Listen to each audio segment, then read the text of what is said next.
Après 24 heures de garde à vue, ce jeune homme est déféré devant le parquet pour rébellion. Bonjour monsieur, asseyez-vous ici. Il a essayé d'échapper à un contrôle de police et il était en possession de 2 grammes de cannabis, des faits qu'il a reconnus. Alors monsieur, je vais être très claire avec vous. Aujourd'hui, le problème, c'est votre casier judiciaire. 13 mentions. Devant le tribunal, il pourrait écoper d'1 mois de prison. La procureure préfère l'envoyer travailler gratuitement 60 heures au profit d'une collectivité. Si vous travaillez bien, si vous travaillez régulièrement, c'est-à-dire avec assiduité, et si vous travaillez pendant ces 15 jours, c'est-à-dire ces 60 heures, on sera quitte. Ça veut dire qu'on n'en parlera plus. Si en revanche, vous ne vous levez pas le matin, vous travaillez 1 jour sur 2, et quand vous avez envie, là vous serez replacé en garde à vue, déféré, rez-de-chaussée, comparution immédiate. Arrêté un dimanche soir, il commencera à travailler 2 semaines plus tard. Ça permet d'apprendre une expérience, même si travailler gratuitement, oui, certes, d'un côté c'est pas bien, mais au moins ça permet d'apprendre. Pour la procureure, ce n'est pas du laxisme, mais la sanction la mieux adaptée à un homme en voie de réinsertion.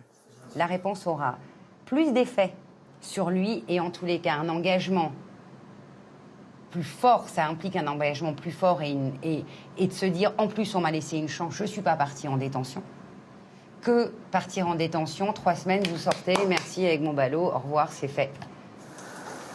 Le travail non rémunéré existe depuis 2007 comme alternative aux poursuites, mais le parquet de Toulouse innove avec ses circuits courts. 1 mois après l'infraction, la sanction sera exécutée. Il n'est pas relâché dans la nature en espérant une convocation ultérieure. Là, c'est rapide et c'est une très bonne solution. Pour le parquet, le temps est l'ennemi de la justice. Plus il passe, plus les délinquants relativisent la portée de leurs actes. Nous, notre idée, c'est de dire cet acte-là commis maintenant, il va être réparé dans les jours qui viennent, pas au calendrier grec. Nous voulons donner du sens à notre réponse. Encadré par un tuteur, cet autre jeune de 23 ans. Il avait refusé de s'arrêter à un contrôle routier avant de se rendre le lendemain aux autorités. 2 semaines au service propreté de Toulouse lui permettent d'éviter le tribunal. Ce n'est pas une condamnation, contrairement au travail d'intérêt général. Je n'aurai rien sur mon casier judiciaire et c'est comme si j'avais rien fait, je repars de zéro. Je fais ce qu'on me demande de faire et j'oublie l'erreur que j'ai faite.